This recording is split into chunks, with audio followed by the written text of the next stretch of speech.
हिंदू पंचांग के अनुसार ज्येष्ठ माह की पूर्णिमा एक अत्यंत पावन तिथि मानी जाती है। यह तिथि धार्मिक और आध्यात्मिक दृष्टिकोण से अत्यंत महत्वपूर्ण होती है।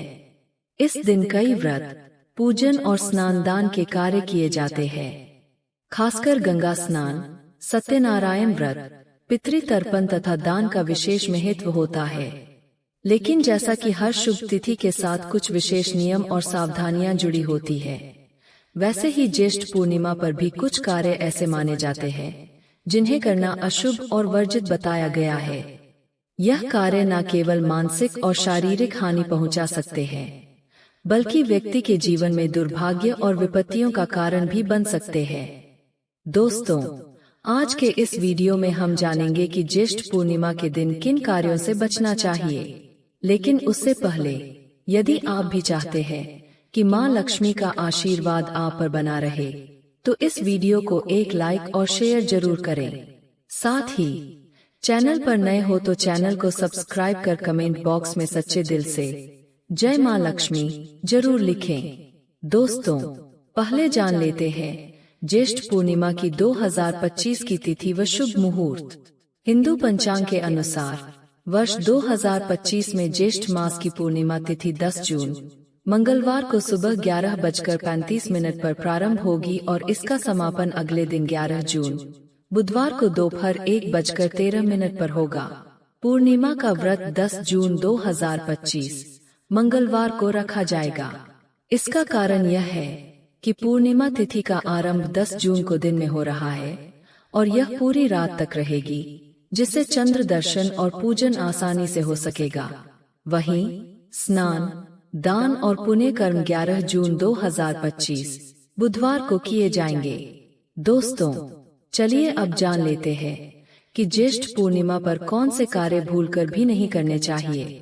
नंबर 1, दही का सेवन। ज्येष्ठ पूर्णिमा की रात में दही का सेवन नहीं करना चाहिए। इससे चंद्र दोष लगता है और जीवन में कई मुश्किलें उठानी पड़ती है। ज्येष्ठ पूर्णिमा के दिन चंद्रमा की पूजा करनी चाहिए ताकि उससे जुड़े दोष दूर हों। चंद्रमा के प्रबल होने से जीवन में धन और सुख शांति आती है। नंबर 2, तुलसी के पत्ते न तोड़े। ज्येष्ठ पूर्णिमा के दिन गलती से भी तुलसी के पत्ते नहीं तोड़ने चाहिए। तुलसी के पत्ते भगवान विष्णु को बेहद प्रिय हैं, लेकिन इस दिन तुलसी के पत्ते तोड़ना अशुभ माना जाता है। इससे भगवान विष्णु की कृपा नहीं मिलती है और माता तुलसी भी आपसे नाराज हो जाती है। नंबर 3, देर तक न सोए। ज्येष्ठ पूर्णिमा के दिन गलती से भी देर तक नहीं सोना चाहिए। ज्येष्ठ पूर्णिमा के दिन सुबह जल्दी उठकर स्नान किया जाता है। इस दिन सुबह उठकर भगवान विष्णु की पूजा के बाद दान दक्षिणा दिया जाता है। पूर्णिमा के दिन दान दक्षिणा का खास महत्व होता है। नंबर 4, आचरण शुद्ध रखें। ज्येष्ठ पूर्णिमा के दिन अपना आचरण बिल्कुल शुद्ध रखना चाहिए। इस दिन किसी के लिए अपशब्द का इस्तेमाल नहीं करना चाहिए। माना जाता है इससे चंद्रदेव क्रोधित होते हैं और जीवन में तनाव के साथ घर में नकारात्मक ऊर्जा का संचार भी बढ़ जाता है। नंबर 5, तामसिक भोजन और शराब से परहेज। ज्येष्ठ पूर्णिमा के दिन गलती से भी तामसिक भोजन और शराब का सेवन न करें। माना जाता है इस दिन तामसिक भोजन करने से मन मस्तिष्क पर इसका नकारात्मक प्रभाव पड़ता है, इसलिए इस दिन सात्विक भोजन ही करें। नंबर 6, चंद्रमा का प्रभाव। ज्येष्ठ पूर्णिमा के दिन चंद्रमा का प्रभाव सबसे अधिक होता है। माना जाता है कि पूर्णिमा की रात में चंद्रमा अपनी पूर्ण कलाओं से संपन्न होकर लौकिक होता है। ऐसे में ज्येष्ठ पूर्णिमा के दिन ऐसा कोई भी काम करने से बचना चाहिए जिससे चंद्र दोष लगे। नंबर 7, काले रंग का प्रयोग न करें। ज्येष्ठ पूर्णिमा के दिन किसी भी काले रंग का प्रयोग बिल्कुल भी नहीं करना चाहिए, फिर चाहे वह वस्त्रों या फिर कुछ और हो। ऐसा करने से घर में नकारात्मक ऊर्जा का प्रभाव पड़ सकता है, जिसके कारण घर में अशांति बनी रहेगी। नंबर 8, काली वस्तुओं का दान न करें। ज्येष्ठ पूर्णिमा के दिन काली वस्तुओं जैसे काली दाल, काले तिल आदि का दान करना भी वर्जित माना गया है। ऐसी मान्यता है कि ज्येष्ठ पूर्णिमा के दिन काली वस्तुओं के दान से कुंडली में चंद्रमा कमजोर होता है और राहु का बुरा असर पड़ता है। नंबर 9, शाम को अंधेरा न रखें। ज्येष्ठ पूर्णिमा के दिन शाम के समय कभी भी पूरा अंधेरा घर में ना करें। पूर्णिमा तिथि पर शाम के समय मां लक्ष्मी घर में आती है और अपनी कृपा बरसाती है। ऐसे में अंधकार में डूबे घर को देखकर मां लक्ष्मी उस स्थान पर निवास नहीं करती है। नंबर 10, दान से परहेज न करें। ज्येष्ठ पूर्णिमा के दिन दान को अत्यधिक शुभ माना गया है। अन्न, वस्त्र, जल, छाता, शरबत आदि का दान करने से पुण्य की प्राप्ति होती है। यदि इस दिन कोई दान नहीं करता या कंजूसी दिखाता है तो यह लक्ष्मी का अपमान माना जाता है। इससे आर्थिक तंगी का सामना करना पड़ सकता है। नंबर 11, वट वृक्ष का अपमान या काटना।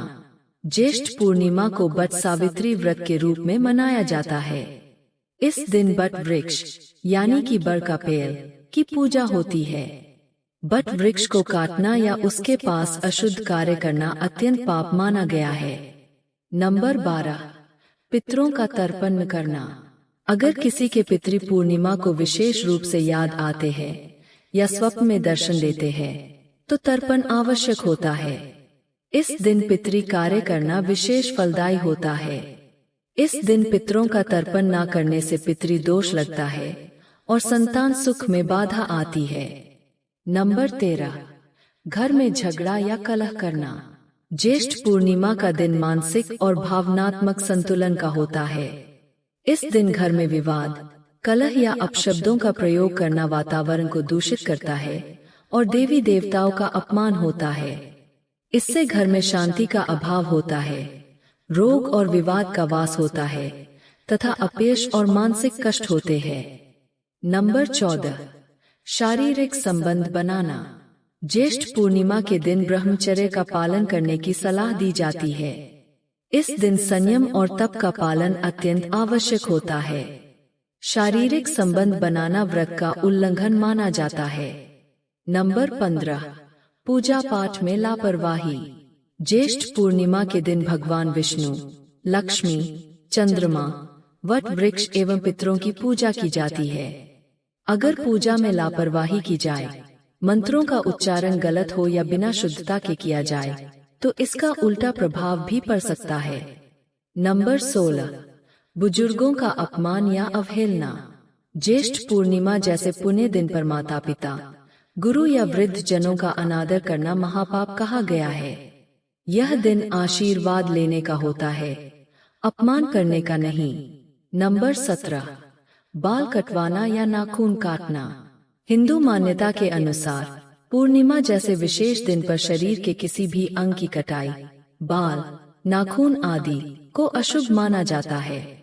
यह आत्मिक ऊर्जा को क्षीण करता है। नंबर 18, सूर्यास्त के बाद भोजन करना। ज्येष्ठ पूर्णिमा पर सूर्यास्त के बाद भोजन करने की सलाह नहीं दी जाती है। व्रती को सूर्यास्त के पूर्व भोजन या फलाहार करने की सलाह दी जाती है। सूर्यास्त के बाद भोजन करने से व्रत का प्रभाव नष्ट हो सकता है। दोस्तों, तो ये थे ज्येष्ठ पूर्णिमा के दिन कुछ वर्जित कार्य। दोस्तों, अगर आपको ज्येष्ठ पूर्णिमा पर दी गई जानकारी अच्छी लगी हो तो वीडियो को लाइक करें एवं चैनल को सब्सक्राइब करें। साथ ही साथ अपने दोस्तों एवं प्रियजनों को शेयर करें। फिर मिलते हैं एक और दिव्य एवं प्रेरणादायक वीडियो के साथ। तब तक के लिए आप अपना ख्याल रखिए। धन्यवाद।